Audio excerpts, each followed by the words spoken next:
My parents threw away my entire childhood to become one of those traveling RV families, and I hate them for it every day. Posted by you/Educational Army 915. My parents decided when I was only around 7 years old, far too young to have an opinion on anything, to pack us up and move into an RV to travel around the US.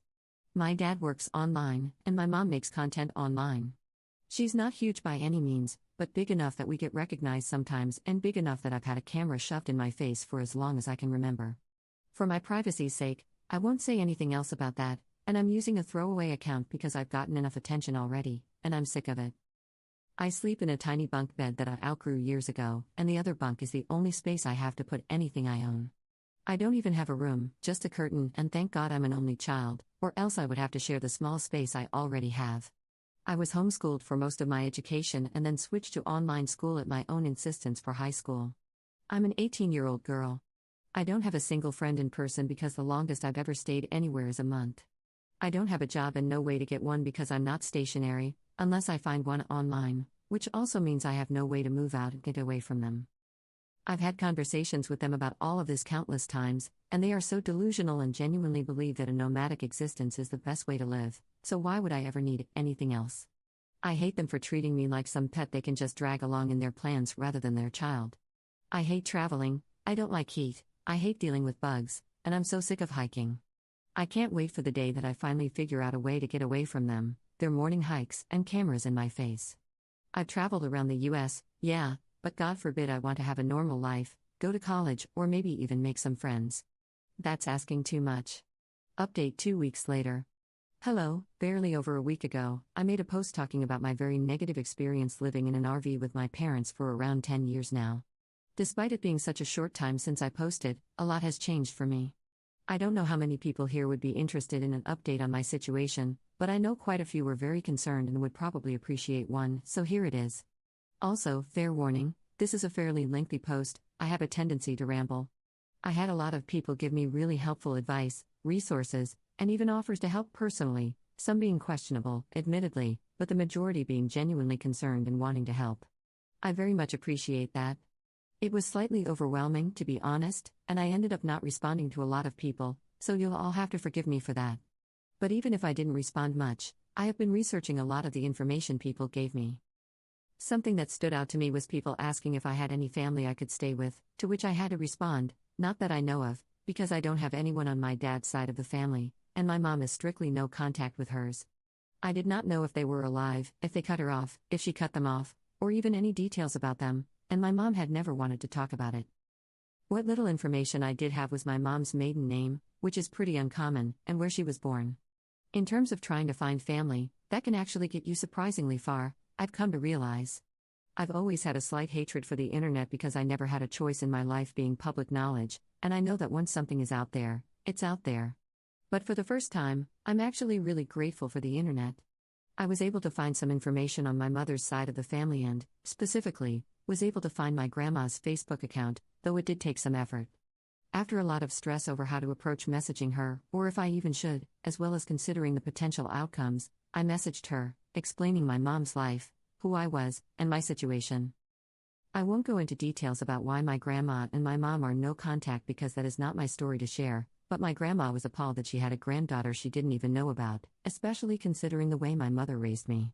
I found out I have an aunt and an uncle, both of whom my grandma told about me and my situation. I've been in pretty much constant contact with all of them since, just learning about each other. All of them want to help me get out of this living situation with my parents, and luckily, with me being 18 now, it's actually possible. Again, I don't feel entirely comfortable going into details, but I have arrangements to stay with my aunt, who lives in a big city on the West Coast that has a lot of potential opportunities for me to start college or whatever I see fit, which I'm happy to announce I do plan on figuring out. My uncle has kids, but my aunt lives on her own and has a spare bedroom, which she has no problem letting me stay in for as long as necessary. I have a train ticket scheduled and purchased by my aunt and enough money to get to the station. I'm currently talking with my family, still feels weird to type, and trying to plan out the details, like how or if I'm going to tell my parents. My mom doesn't have any information on where her family lives, so even if I were to tell my parents who I'm going to live with, they wouldn't know where I was specifically. Someone pointed out that if I do leave without telling them, I should leave a note or some form of proof that I left willingly. So if I opt out of a conversation, I'm planning on either leaving a note or filming a video explaining my plans and why I'm leaving, which would be kind of ironic, wouldn't it? Regarding my mom's filming, I've been very quiet around my parents and just refusing to talk when the camera is on, but so far, neither of them has mentioned it, luckily. Speaking of my mom's content, I'd like to emphasize something quickly.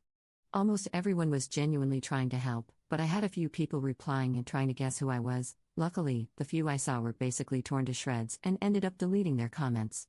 I also had a few people message me privately, trying to guess my identity, which, at least, wasn't public, I guess. While I understand the curiosity, I posted anonymously with very little personal information for a reason. As I stated in my previous post, I have gotten enough attention, and I'm very much sick of it. I would really appreciate it if you all could respect that.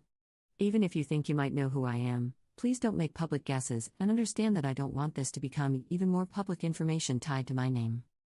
Very long story short, I have set plans to leave, as well as a safe place to go with my aunt once I do, and I very much appreciate how many people have been so willing to help. If you had told me not even 2 weeks ago that I would not only have a plan to move away from my parents but also have contact with family members I didn't even know existed, I don't think I would have believed it. I'm currently not planning on making another update post, but I wanted to let anyone who was concerned about me know that there's no need to worry. Genuinely, thank you. Relevant comments. Commenter. You're willing to walk away from your life and leave a note behind before letting her explain herself? I'm unhappy about the life you've had, and I have sympathy for your upbringing, but unless your parents have actually abused you, abandoning them and believing everything your new family says is pretty messed up. Do you hate your mother? You are free to leave at your age, but this is extreme. I'd go into shock if my kid up and left, even at 18, and even if they told me there were problems. I'd feel incredibly betrayed if my child left like that to be with family I'm no contact with. If you can't get any explanation for why your mother doesn't talk to them, maybe you aren't able to tell if they're lying to you. You know your social skills are lacking, you're going to tell them whatever they want to know, allowing them to hurt your mother even more. I couldn't forgive my child's betrayal like this, though I would always love them. But I made amazingly stupid decisions at 18, convinced I knew better than anyone around me. As an adult, I only have relationships with 2 or 3 family members. My mother hasn't seen me or my kid in years and years. Maybe that will be you? You will definitely have a different life. I hope it's a better one. Ops response. Question: have you ever seen the Harry Potter movie scene where his room is under the stairs and thought to yourself, wow, he actually has enough room to sit up in bed and adore? I have, multiple times, actually. I'm very willing to abandon them just to not have to feel like that anymore. Commenter 2. Be careful, you don't really know your mom's family. I know it seems like a way out. Just be careful. Ops response. I absolutely will be. Why my mom isn't in contact with them makes total sense, and none of it was their fault, plus, they were able to send me evidence of that. But despite that, I definitely don't know them personally yet. My train out isn't scheduled immediately or anything, and I'm going to continue talking with them until then, but they do seem to be genuinely concerned and trustworthy. Plus, my aunt, who I'll be staying with, seems super nice, and we've already figured out that we have certain things in common. Second update 2 months later. Hello, it's been a while, and I wanted to check in on here to hopefully give a few people some peace of mind. In my last update, I explained that I had gotten in contact with my mother's side of the family and had a place to stay. I can proudly announce that I did it. I'm in a safe place now, completely away from my parents, with absolutely zero contact. My aunt is an absolute angel, truly. She's so kind, and that's not even including my grandma and uncle. When I first got here, my aunt and grandma took me out on a little shopping spree. They bought me clothes, decor, and furniture for my room, because I have one of those now, and honestly, anything they thought I would need. My uncle introduced me to my cousins. He has a younger son and a daughter who's very close in age to me, and I'd say we've become friends. I've been able to go out and do a lot of fun little things with her. My aunt is currently helping me research colleges near us, but she has reassured me that I can do everything at my own pace and that there's really no rush, that her home will always have a spot for me. My aunt, in general, is such a cool person. She's someone I very quickly started to look up to and have gotten close to. The more time we spend together, the more we realize we actually have a lot in common. I'm just so grateful to all of them for being here and being so supportive. My aunt is also really helping me figure out who I am as an individual. For the first time, I'm in charge of my identity, what I share and who I share it with. I dyed and cut my hair, got a nickname and have been exclusively going by it. My cousin is currently on a journey to help me learn what makeup I like. She's also introducing me to her favorite music groups as a self proclaimed cringe but free K pop fan. I have an entirely private Instagram account with all of 5 followers, and I plan on keeping it that way. I just feel like a normal teenage girl for once, and I've never felt happier. When I look in the mirror or just think about my life in general, I'm actually happy with it. I guess I never realized that I wasn't comfortable in my identity as a person because, honestly, I had bigger things to worry about. This is all more than I could have ever imagined, and honestly, I have a hard time even processing it sometimes. But I am officially in therapy now. So maybe I can start working on that, as well as processing my past and how it plays into my identity in the future. My new therapist is actually part of the reason I'm making this update. She thinks that posting this could be a good way to get closure to a certain extent. It's a way of acknowledging what I went through while also moving on into my new life, because I have my whole future ahead of me, one that I am very excited to experience. So, keeping that in mind, this will be my final update on here. I want to be able to enjoy my life and future while keeping my privacy. A lot of people really wanted me to share my story more, to expose my past, but for now, I've decided against that. It's my story, and I can choose to share it or not. For once, I have control over who gets to know what information about me, and I'm not willing to give that up yet. But I suppose I don't know what the future holds. So, I'm asking as nicely as possible that people please respect that. I absolutely appreciate the support and advice so many have given me.